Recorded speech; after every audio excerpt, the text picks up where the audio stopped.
Hey guys, I'm going to be reading you a book, Last Stop on Market Street.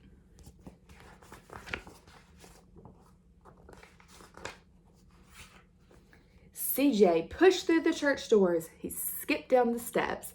The outside air smelled like freedom, but it also smelled like rain, which freckled CJ's shirt and dripped down his nose. He ducked under his Nana's umbrella, saying, "How come we gotta wait for the bus in all this wet?" "Trees get thirsty too," his Nana told him.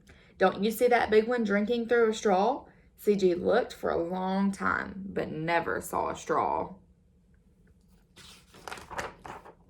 From the bus stop, he watched water pool on flower petals, watched rain patter against the windshield of a nearby car.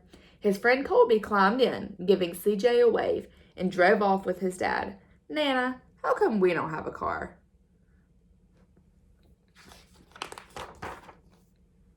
"Boy, what do we need a car for? We've got a bus that breathes fire, and old Mr. Dennis, who always has a trick for you." The bus creaked to a stop in front of them. It sighed and sagged, and the door swung open. "What's that I see?" Mr. Dennis asked. He pulled a coin from behind CJ's ear, placed it in his palm. Nana laughed her deep laugh and pushed CJ along. They sat right up front. The man across the way was tuning a guitar. An old woman with curlers had butterflies in a jar. Nana gave everyone a great big smile and a good afternoon, and she made CJ do the same.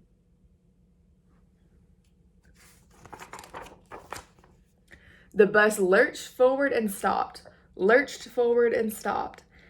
Nana hummed as she knit. "How come we always gotta go here after church?" CJ said. "Miguel and Colby never have to go anywhere." "I feel sorry for those boys," she told him. "They'll never get a chance to meet Bobo or the Sunglass Man. And I hear Trixie got herself a brand new hat." CJ stared out the window, feeling sorry for himself. He watched cars zip by on either side and watched a group of boys hop curbs on a bike.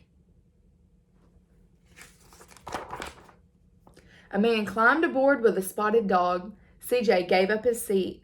"How come that man can't see?" "Boy, what do you know about seeing?" Nana told him. "Some people watch the world with their ears." "That's a fact. Their noses, too," the man said, sniffing at the air. "That's a mighty fine perfume you're wearing today, ma'am."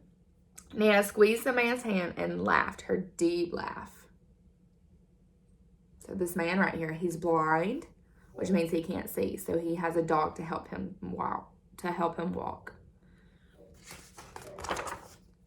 Two older boys got on next. CJ watched as they moved on by and stood in the back. "Sure wish I had one of those," he said. Nana set down her knitting. "What for? You got the real life thing sitting across from you. Why don't you ask the man if he'll play us a song?" CJ didn't have to. The guitar player was already plucking strings and beginning to sing. To feel the magic of music, the blind man whispered, "I like to close my eyes," and Nana closed hers too. So did CJ and the spotted dog. And in the darkness, the rhythm lifted CJ out of the bus, out of the busy city. He saw sunset colors swirling over crashing waves, saw a family of hawks slicing through the sky, saw the old woman's butterflies dancing free in the light of the moon. CJ's chest grew full and he was lost in the sound, and the sound gave him the feeling of magic. The song ended and CJ opened his eyes. Everyone on the bus clapped, even the boys in the back. Nana glanced at the coin in CJ's palm. CJ dropped it in the man's hat. "Last stop on Market Street," Mr. Dennis called.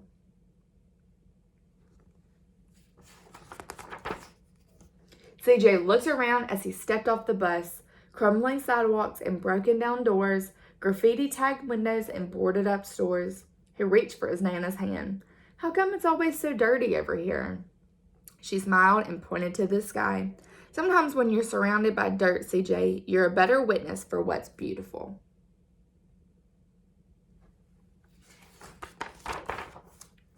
CJ saw the perfect rainbow arcing over the soup kitchen.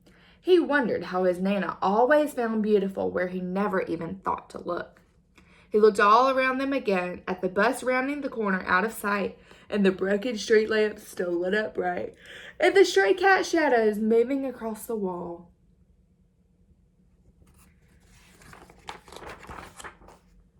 When he spotted their familiar faces in the window, he said, "I'm glad we came."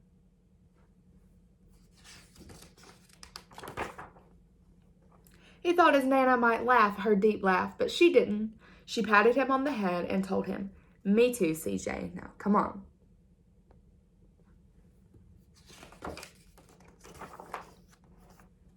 The end.